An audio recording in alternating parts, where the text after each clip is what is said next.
السلام عليكم ورحمة الله وبركاته.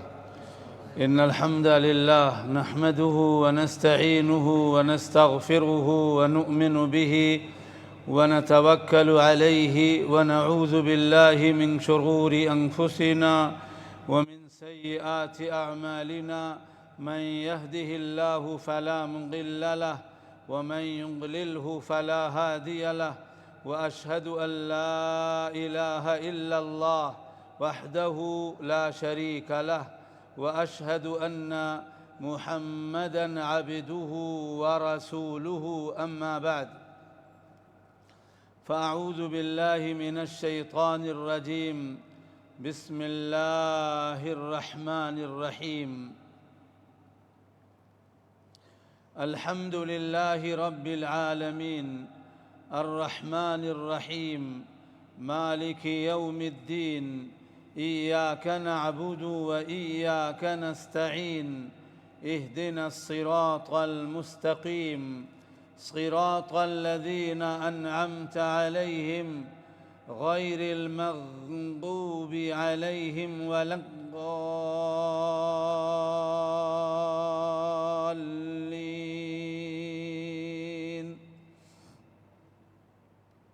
اللہ کی توفیق سے آج کے اس درس میں گزشتہ درسوں سے باتوں کو جوڑتے ہوئے سورۃ الفاتحہ سے تفسیر القرآن الکریم کا آغاز ہم کریں گے۔ فاتحۃ الکتاب ام القرآن، السبع المثانی، الشفاء والرقیہ، الصلاح، بہت سارے نام ہیں اس سورت کے، بلکہ مفسرین نے تقریباً 10 نام ذکر کیے ہیں، اور بقول اہل علم جس چیز کے جتنے ہی زیادہ نام ہوتے ہیں وہ اس کی اہمیت اور فضیلت پر دلالت کرتے ہیں۔ گزشتہ درس میں سورۃ الفاتحہ کی اہمیت کیا ہے نماز میں، اس کا تذکرہ ہوا تھا، اور آج کے اس درس میں الحمدللہ یعنی سورۃ الفاتحہ، فاتحۃ الکتاب، فاتحہ کا کیا معنی ہے؟ فاتحہ آغاز اور ابتدا کو کہتے ہیں، اور قرآن کریم جو ہمارے ہاتھوں میں ہے اس کی تالیف، اس کو جمع کیا گیا ہے، تو اس کو جمع کرتے ہوئے سورۃ الفاتحہ کو قرآن کریم کی ابتدا میں رکھا گیا ہے، سورۃ البقرہ سے پہلے، جبکہ نزول میں یہ ابتدا میں نہیں ہے۔ نزول میں سب سے پہلی آیات سورۃ العلق کی ہیں، ابتدائی آیات۔ فاتحۃ الکتاب یہ قرآن کریم ہی نہیں بلکہ آسمانی کتابوں کا خلاصہ ہے، انتہائی عظیم سورت ہے۔ اللہ تعالیٰ بیان فرماتے ہیں الحمد، الحمد یہ استغراق کے لیے یا اختصاص کے لیے، یعنی ساری کی ساری تعریفیں عام اور خاص صرف اور صرف اللہ تعالیٰ کے لیے، کیونکہ اللہ تعالیٰ ہی ہر قسم کی تعریف خاص ہو یا عام ہو اس کا مستحق ہے اور سزاوار ہے۔ کسی کے اندر کوئی خوبی ہو یا حسن ہو یا کمال ہو تو یہ اس کا اپنا نہیں ہوتا بلکہ وہ بھی اللہ تعالیٰ کا عطا کردہ ہوتا ہے۔ اللہ تعالیٰ نے دنیا میں جتنی بھی چیزیں ہیں اور جتنی بھی خوبیاں ہیں اور جتنے بھی کمالات ہیں ان کا خالق بھی اللہ ہے اور لوگوں میں تقسیم کرنے والا بھی اللہ تعالیٰ ہی ہے۔ اللہ، یہ اللہ تعالیٰ کا ذاتی نام ہے، اللہ تعالیٰ کا ذاتی نام ہے، اس کا استعمال کسی اور کے لیے ناجائز ہے، کسی اور کے لیے ناجائز ہے۔ رب کے معنی ہے پالنے والا، پالنہار، اور رب کا استعمال کسی اور کے لیے بغیر اضافت کے جائز نہیں ہے، بغیر اضافت کے جائز نہیں۔ مثال کے طور پر رب الاسرہ، خاندان کو چلانے والا، تو جائز ہے، لیکن کسی کو کہیں رب بغیر کسی اضافت کے تو ناجائز ہے۔ رب کے معنی ہوتے ہیں، اور رب جو ہے اللہ تعالیٰ کے اسماء حسنہ میں سے ہے، یعنی اللہ کے بہت سارے پیارے پیارے نام ہیں۔ حدیث میں آتا ہے کہ 99 نام ہیں، لیکن یہ حصر نہیں ہے۔ اللہ تعالیٰ کے اور بھی بہت سارے نام ہیں جن کو اللہ تعالیٰ نے اپنے پاس خاص رکھا ہے، اس کو ہمیں بتایا نہیں، جیسا کہ اللہ کے نبی صلی اللہ علیہ وسلم کی صحیح حدیث میں اس چیز کا ذکر ہے۔ انہی ناموں میں سے ایک نام ہے رب، اور رب کے تعلق سے یہ بات ذکر ہوئی کہ رب کا استعمال بغیر اضافت کے کسی اور کے لیے جائز نہیں۔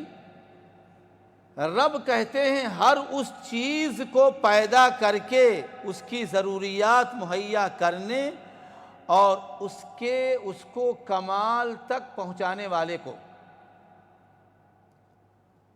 ہر ایک چیز کو پیدا کر کے اس کی ضروریات کو مہیا کرنے اور اس کو کمال تک پہنچانے والے کو رب کہتے ہیں،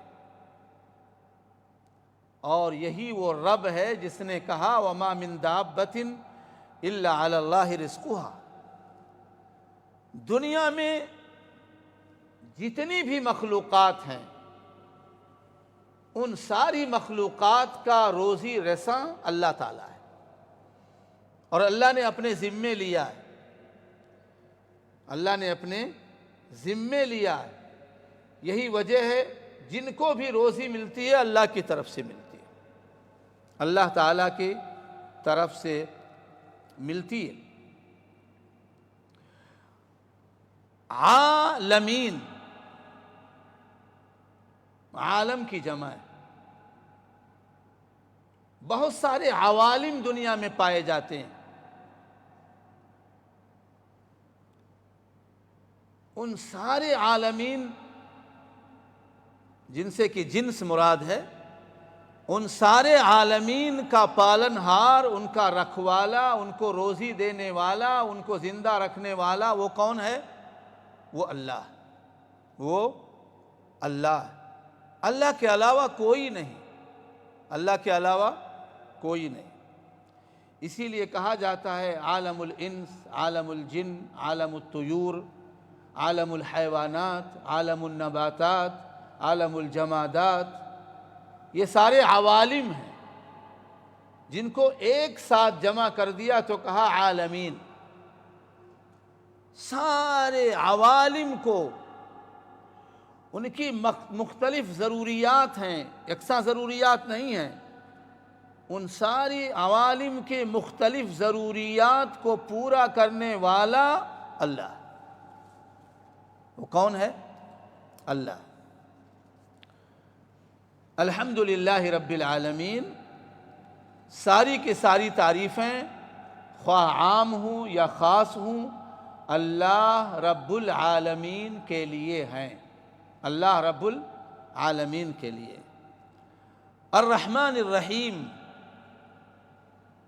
اور اللہ رب العالمین الرحمن ہے، الرحیم ہے۔ بڑا مہربان، نہایت رحم کرنے والا۔ الرحمن بھی مبالغہ کا صیغہ ہے اور الرحیم بھی۔ اہل علم کہتے ہیں الرحیم کے مقابلے میں الرحمن کے اندر زیادہ مبالغہ ہے۔ کیوں؟ اس لیے کہ کہا جاتا ہے رحمان الدنیا والآخرہ، یعنی رحمان دنیا میں اور دنیا کے علاوہ آخرت میں، جو دنیا میں ہیں وہ خواہ کافر ہوں یا خواہ مسلمان ہوں، سارے انسانوں اور جناتوں اور ساری مخلوقات پر مہربان ہے، مشفق ہے، سب کو روزی دیتا ہے۔ لیکن رحیم وَكَانَ بِالْمُؤْمِنِينَ رَحِيمًا، آخرت میں اللہ تعالیٰ مہربان ہوگا تو کافروں پر نہیں، منافقوں پر نہیں، مشرکوں پر نہیں، صرف مومنوں پر، صرف مومنوں پر۔ لیکن رحمان کی جو صفت ہے اللہ تعالیٰ کی، یہ عام ہے۔ یہ کیا ہے؟ عام ہے، کافروں کے لیے بھی اور مومنوں کے لیے۔ بلکہ بسا اوقات ہم دیکھتے ہیں اللہ تعالیٰ لگتا ہے کافروں پر زیادہ مہربان ہے۔ جانتے ہیں اس کی وجہ کیا ہے؟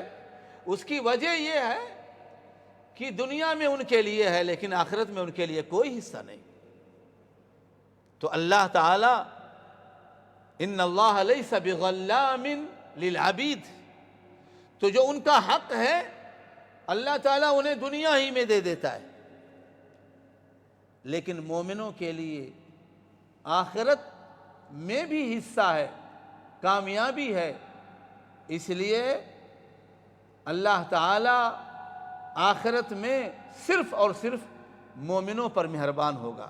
اللہ تعالیٰ ہمیں ان لوگوں میں سے بنائے، اللہ تعالیٰ ہمیں ان لوگوں میں سے بنائے۔ مالک یوم الدین، مالک ہے یوم الدین کا۔ اللہ کیا ہے؟ مالک ہے یوم الدین کا۔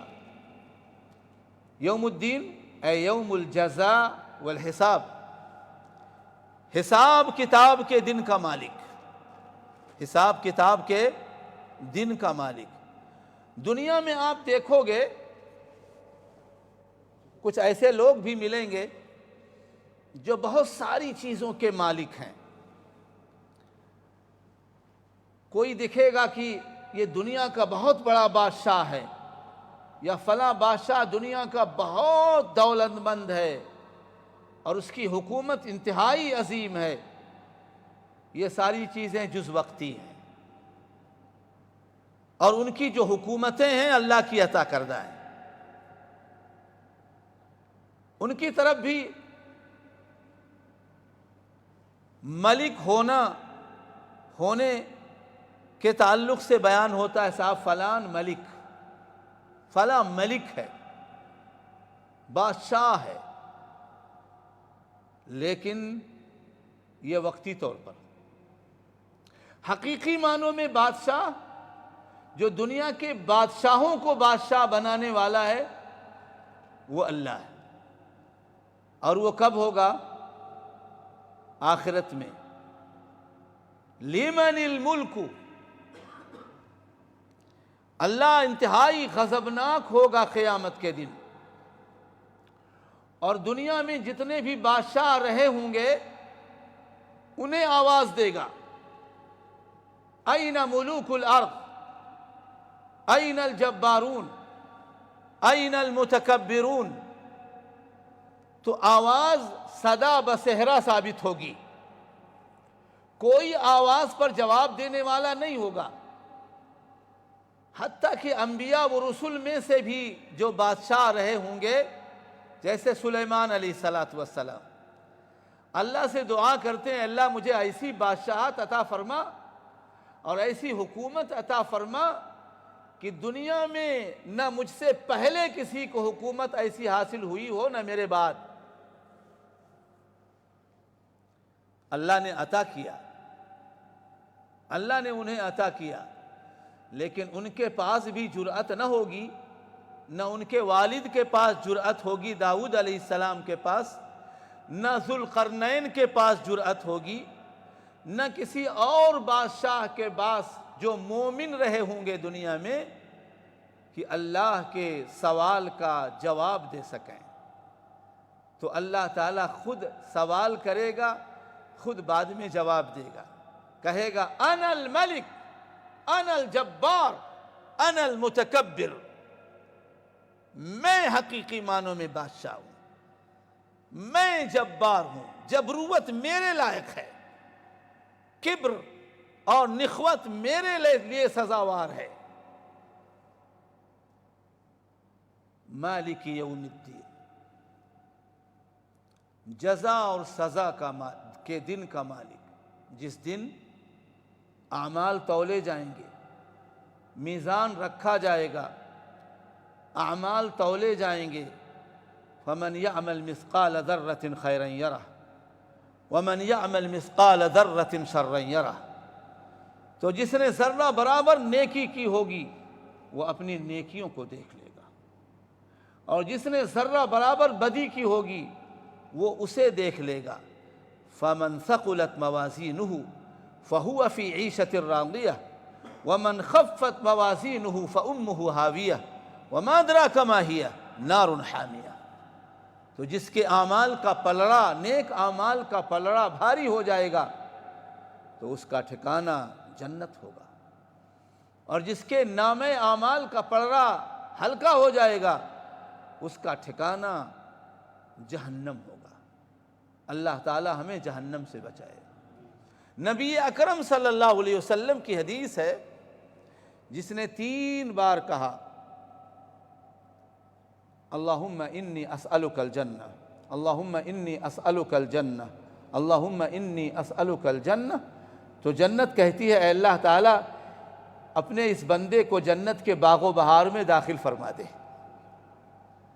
اور جو کہتا ہے اللہم اجرنی من النار، اللہم اجرنی من النار، اللہم اجرنی من النار 3 بار، تو جہنم کہتی ہے اے اللہ تعالیٰ اپنے اس بندے پر رحم فرما اور اس کو جہنم کے آگ سے بچا لے۔ اللہ تعالیٰ ہمیں جہنم کے آگ سے بچائیں۔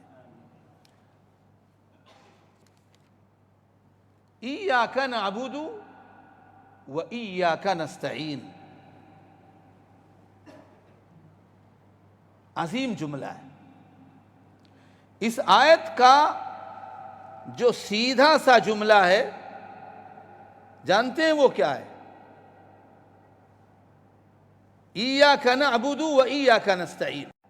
اسی لیے نبی اکرم سید ولد آدم صلی اللہ علیہ وعلی آلہ وسلم نے فرمایا اذا سألت، عبداللہ ابن عباس سے، اذا سألت فاسأل اللہ، جب تو سوال کرے تو اپنے اللہ سے سوال کر، وَإِذَا اسْتَعَنْتَ فَاسْتَعِنْ بِاللَّهِ، اور جب تو مدد مانگے تو اپنے اللہ سے مدد مانگے۔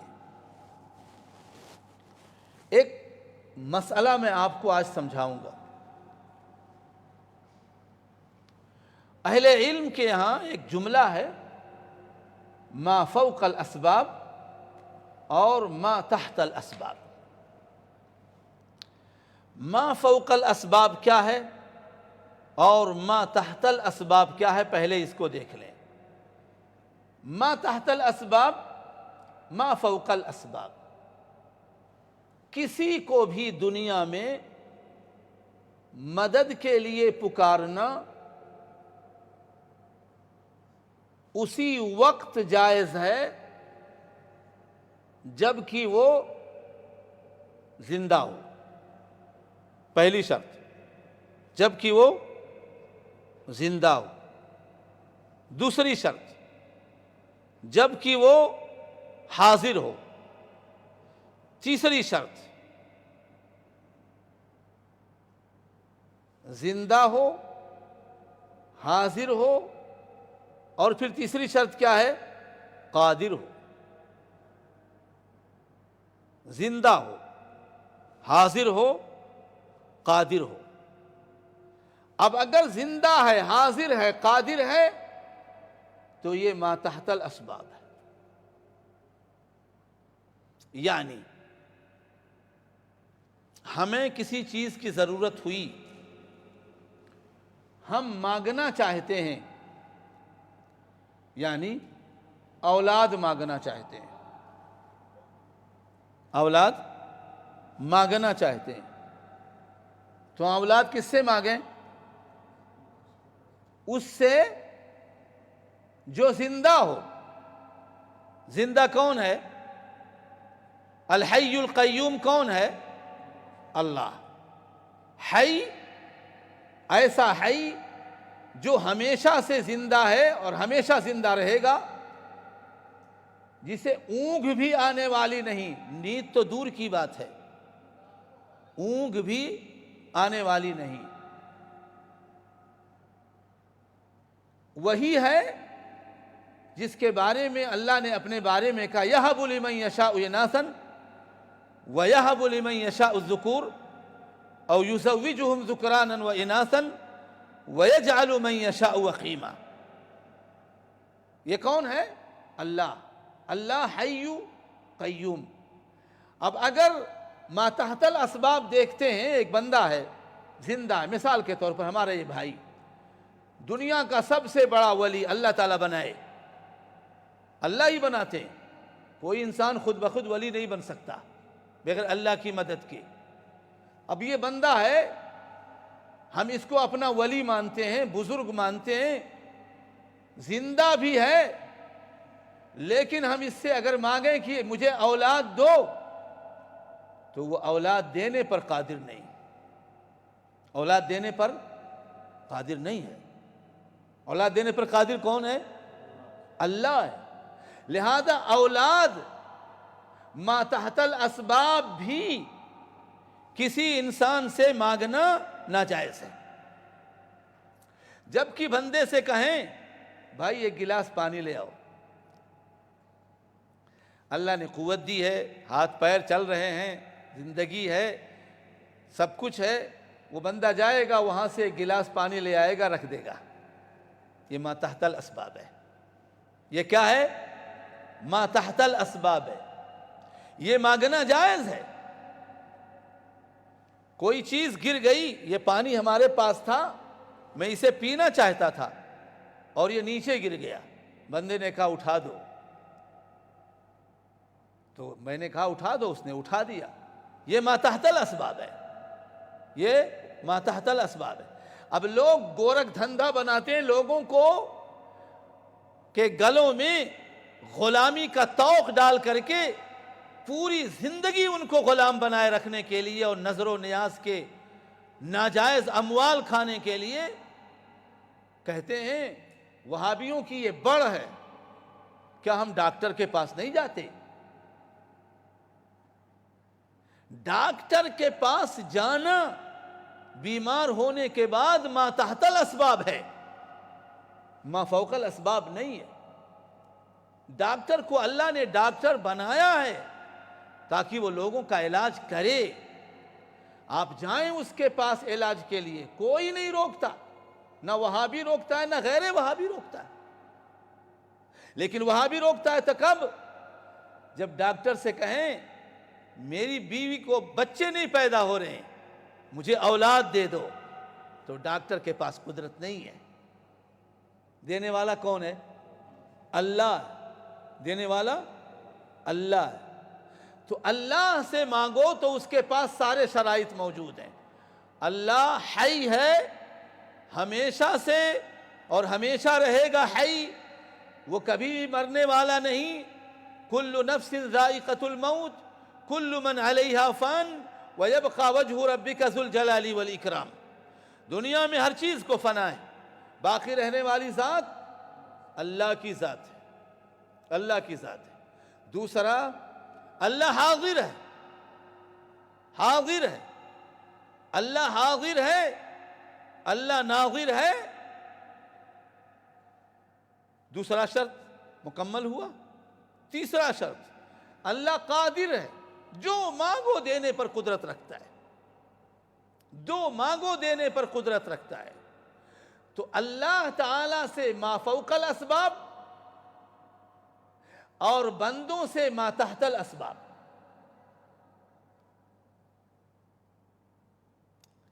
اللہ سے مانگنا ہے آپ جو بھی مانگو، جو بھی آپ کے تصور میں آ جائے. اے اللہ میں بیمار ہوں، اے اللہ مجھے شفا دے دے. اس کو آپ اپنے ابو سے کہیں ابو شفا دے دو، ان کے پاس قدرت نہیں ہے، گرچہ وہ چاہتے ہیں میرا بیٹا شفا پا جائے، لیکن کیا کرے بیچارہ مسکین، وہ دینا بھی چاہے تو نہیں دے سکتا. ابو سے کہو ابو روزی دے دو، روزی دینے کی قدرت ان کے پاس نہیں. روزی ملتی ہے ما تحت الاسباب، ما تحت الاسباب، روزی ملتی ہے. یعنی بندہ روزی کے لیے کوشش کرے پھر دے گا اللہ تعالیٰ. تو روزی ہم کس سے مانگیں؟ اللہ سے. اور اللہ نے روزی کے لیے کہا ہے کوشش کرو، کوشش کرو. ٹھیک ہے؟ تو ما فوق الاسباب یعنی وہ چیزیں جو اسباب کے تحت نہیں ملتی، ما تحت الاسباب نہیں پا سکتے، ان چیزوں کو اللہ سے مانگنا پڑے گا. یہ ما فوق الاسباب ہے. اولاد، روزی، شفا اور اس کے علاوہ دوسری چیزیں. اب اس کو اللہ سے مانگنے کے بجائے دوسروں سے مانگیں گے تو یہ شرک ہے.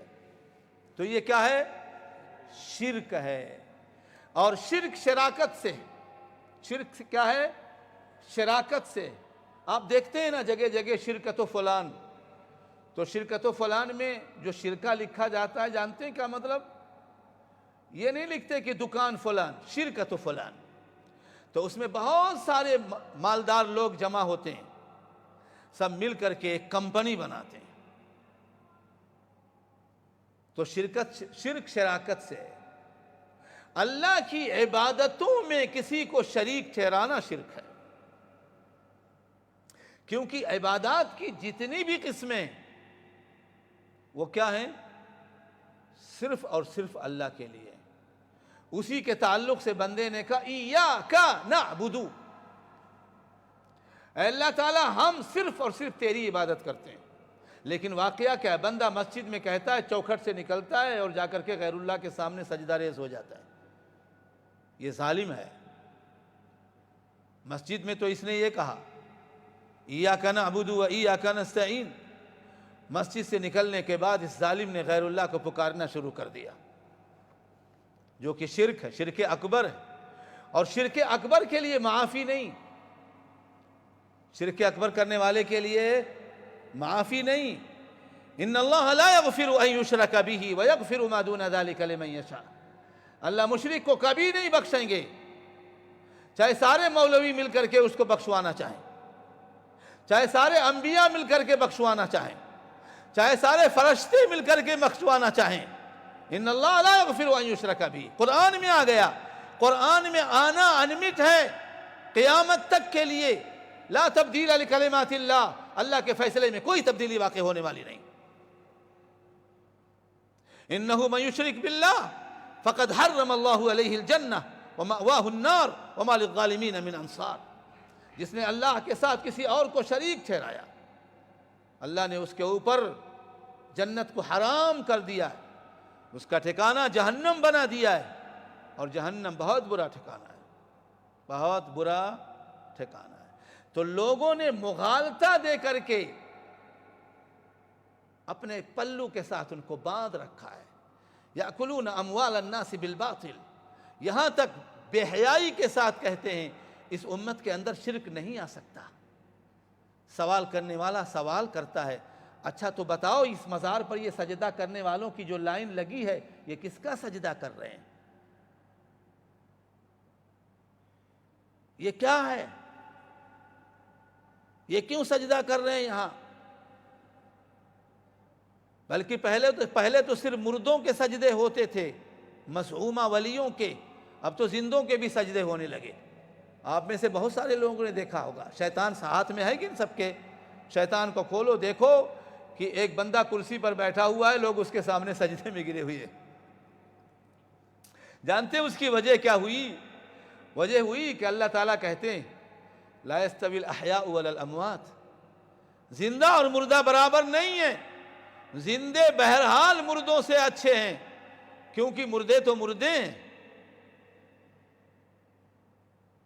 سورۃ الاعراف میں اللہ تعالیٰ کہتے ہیں الہم ارجل یمشون بہا ام لہم ایدی یبطشون بہا ام لہم اعین یبصرون بہا ام لہم آذان یسمعون بہا۔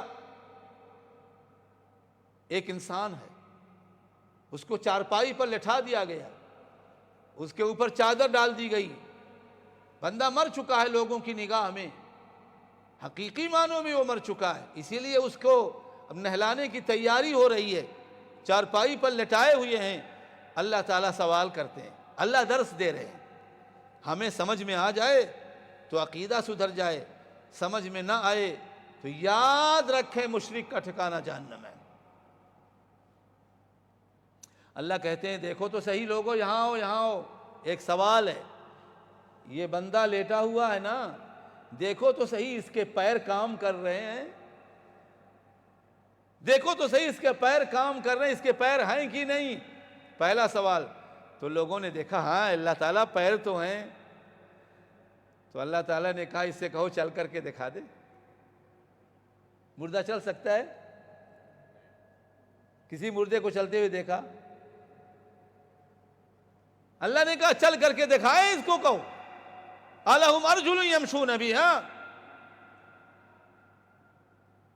پھر پوچھا کہ کیا اس کے پاس ہاتھ ہیں؟ لوگوں نے کہا اللہ تعالیٰ ہاتھ تو موجود ہیں۔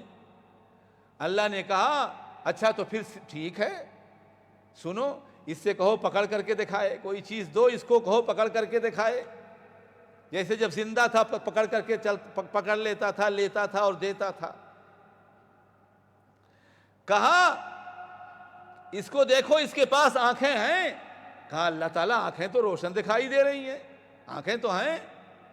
کہا اچھا کہو اسے دیکھ کر کے دکھائے۔ کہا اللہ تعالیٰ نے اچھا دیکھو اس کے پاس کان ہیں کہ نہیں؟ کہا کان تو ہیں اللہ تعالیٰ۔ کہا اس کو پکارو، اس کو سن کر کے دکھائے۔ یہ جانتے ہیں یہ کیا ہے؟ یہ مردہ کی حقیقت ہے۔ یہی مردہ لوگوں نے کہا یہ ولی ہے،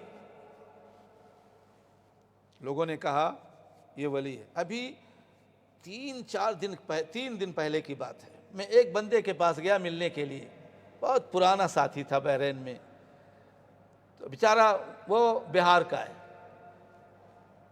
اس کے گاؤں میں ایک انتہائی بڑا شیطان مسلمان تھا۔ اس نے مرنے سے پہلے وصیت کیا کہ جب میں مر جاؤں تو میرا مزار بنانا، اور ایک زمین اس نے خرید کر کے ان کو دے دیا، اس جگہ مزار بنانا ہے۔ جب وہ مرا تب یہ تھا جو قرآن نے کہا، جو قرآن نے کہا۔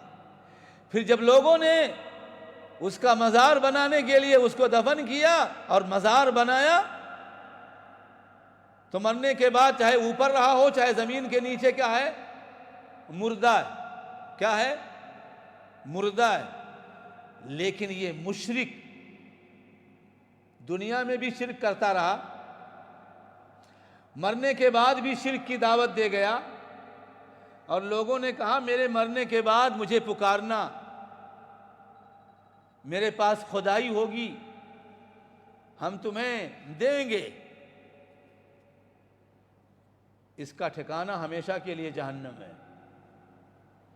اسے کائنات کی کوئی طاقت جنت میں نہیں داخل کروا سکتی۔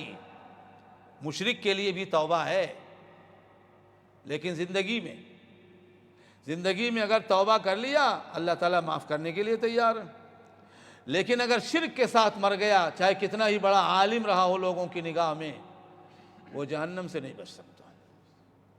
انہو من یشرک باللہ فقد حرم اللہ علیہ الجنہ ومأواہ النار وما للظالمین من انصار۔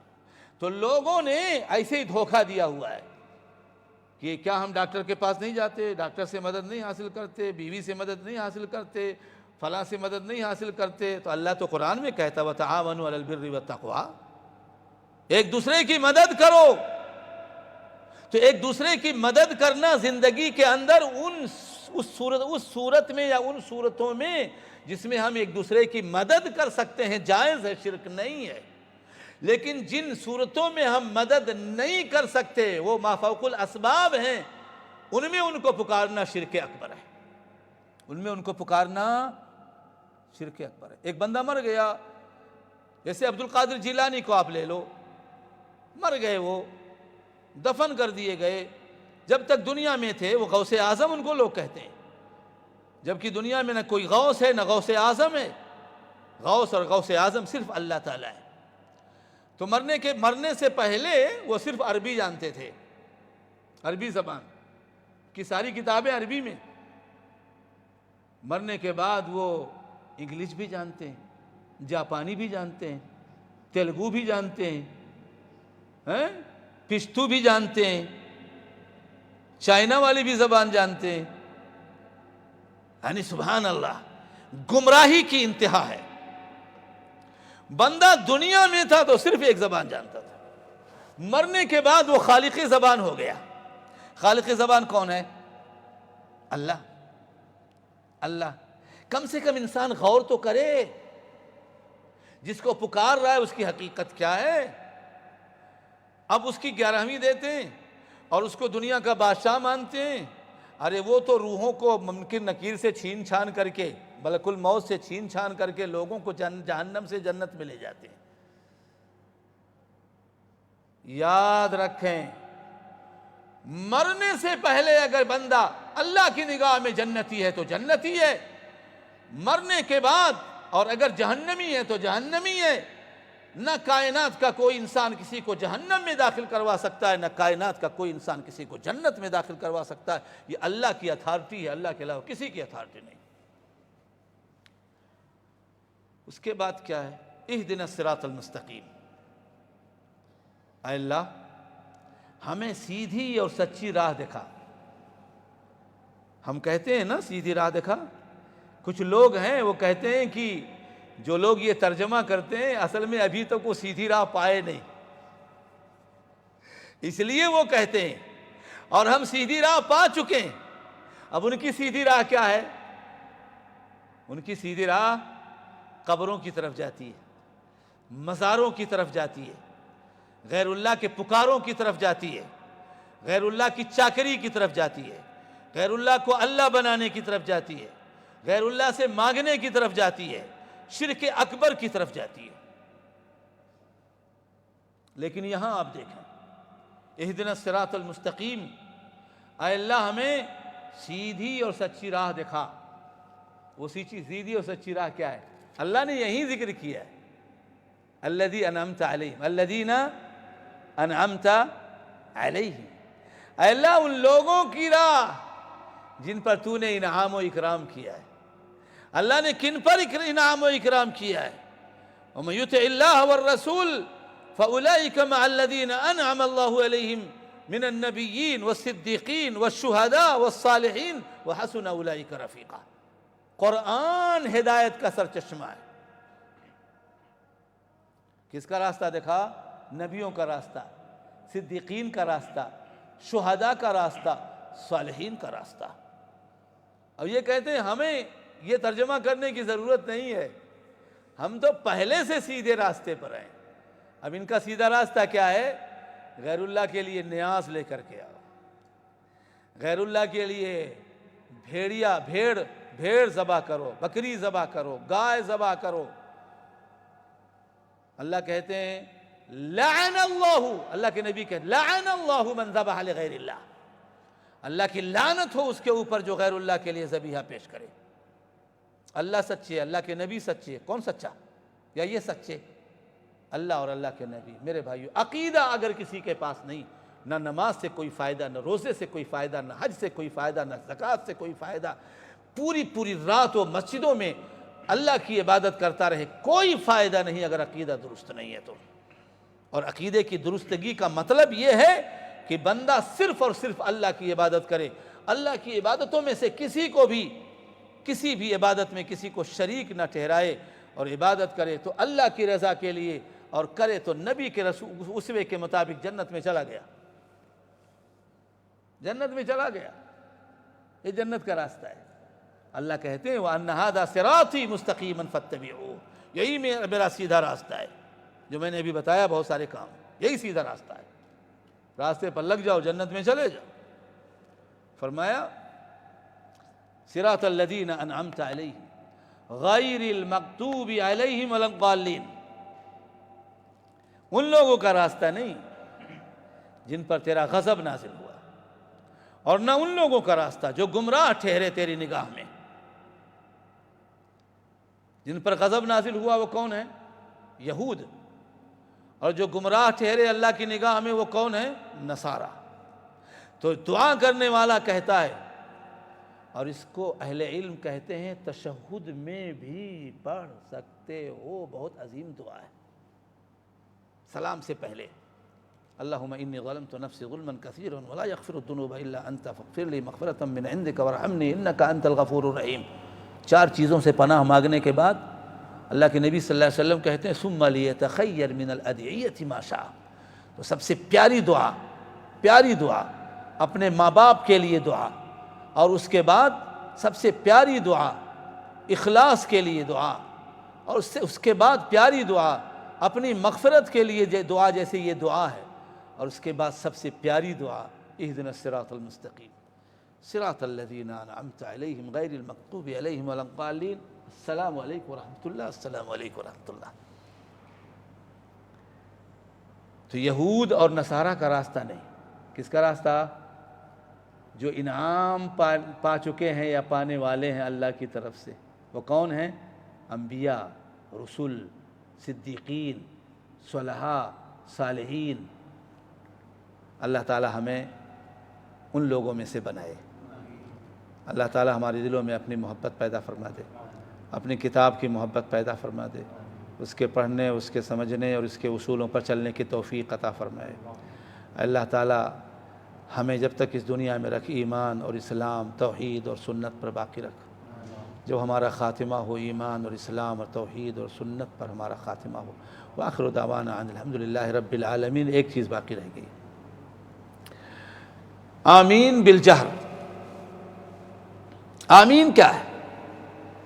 جب بندہ یہ دعا کرتا ہے اہدنا الصراط المستقیم صراط الذین انعمت علیہم غیر المغضوب علیہم ولا الضالین، تو اللہ کے نبی کہتے ہیں جب امام کہے غیر المغضوب علیہم ولا الضالین تو آمین کہو۔ ایک روایت بخاری اور مسلم ہی کی ہے۔ دوسری روایت امام کہے غیر المغضوب علیہم ولا الضالین اور پھر کہے آمین، فَإِذَا قَالَ الْإِمَامُ آمین فَقُولُوا آمین۔ اور یہ دونوں روایتیں بخاری اور مسلم میں۔ جانتے ہیں اس کا فائدہ کیا ہے؟ غفر لہ ما تقدم من ذنبہ، اس کے پچھلے سارے گناہ بخش دیے گئے آمین کہنے کی وجہ سے۔ آمین کا مطلب کیا ہے جانتے ہیں؟ استجب دعاءنا یا ربنا، اے ہمارے رب ہماری دعا کو قبول فرما۔ جو ہم نے دعا کی ہے نا اہدنا الصراط المستقیم صراط الذین انعمت علیہم، ہماری اس دعا کو قبول فرما۔ تو بندہ کہتا ہے جو سننے والے ہیں اور پڑھنے والا ہو، کیا کہتا ہے؟ آمین، اے اللہ ہماری دعا قبول فرما۔ جب وہ آمین کہتا ہے آواز کے ساتھ، بغیر آواز کے نہیں، بغیر آواز کے نہیں، کم از کم اتنی آواز ہو کہ اپنے کانوں میں جائے، کم از کم۔ اس سے تھوڑی سی اور زیادہ ہو اس کے اگل بغل میں جو نماز پڑھ رہے ہیں، بغل والا یہ، دائیں اور بائیں والا، اتنی تو آواز ہونی چاہیے۔ اچھا، لوگ آواز نکالنے کے لیے تیار نہیں ہیں، دل کے اندر اس کا گلا گھونٹ دیتے ہیں اور کہتے ہیں ہم بھی آمین کہتے ہیں۔ دل میں آمین کہنے کو آمین نہیں کہنا کہتے۔ کوئی بھی عبادت، قرآن ہے نا یہ، اب ہم کہیں جیسے بعض لوگ پڑھتے ہیں تو ایسے کریں، اس کو تلاوت نہیں کہتے۔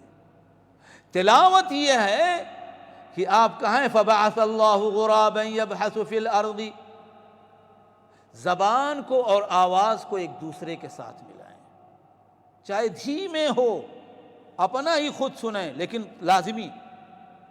لازمی بغیر اس کے تلاوت نہیں ہوگی، نہ تلاوت کا حکم ہوگا اس کے، اور نہ تلاوت کا ثواب ملے گا۔ آواز ایسے ہی آمین، ایک روایت ہے اس سے لوگوں کو مغالطہ دیا جاتا ہے، کیا ہے؟ ابو داؤد اور سنن کے اندر ہے رفع بها صوتہ، اور ایک روایت ہے خفض بها صوتہ۔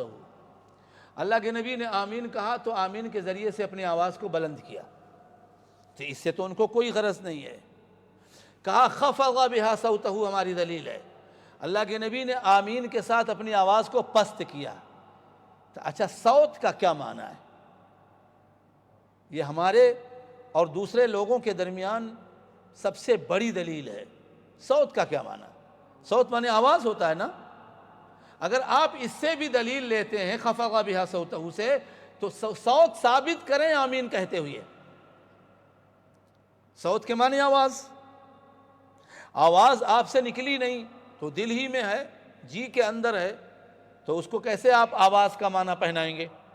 لازمی طور پر آواز ہونی چاہیے، اس دلیل سے بھی ہلکی سے ہلکی آواز ہو، اور یہ پست آواز سخت آواز کے مقابلے میں، تیز آواز کے مقابلے میں ہے، تو یہاں بھی آواز، یہاں بھی آواز۔ آپ تیز نہ کہو، کوئی نہیں کہتا آپ آواز کرو کہ چھت بھاگ جائے، لوگوں کو پریشانی ہو جائے، لوگ چونک جائیں، نہیں، آمین کافی ہے، آمین کافی ہے، آمین کافی ہے، آمین کافی ہے۔ کم سے کم اتنا تو کہو، اگر کچھ حاصل کرنا ہے تو کام کرنا پڑے گا کہ نہیں کرنا پڑے گا؟ تو اللہ کے نبی اسی عمل کا بدلہ دینے کے لیے کہتے ہیں اللہ کی تعالیٰ کی طرف سے، کیا ہے؟ غفر لہ ما تقدم من ذنبہ، اور حدیث بخاری کی، مسلم کی۔ لہذا میرے بھائیو، اللہ تعالیٰ ہمیں آمین کہنے کی بھی توفیق عطا فرمائے۔ وآخر دعوانا ان الحمدللہ رب العالمین، جزاکم اللہ خیرا و احسن الجزا، شکرا لکم۔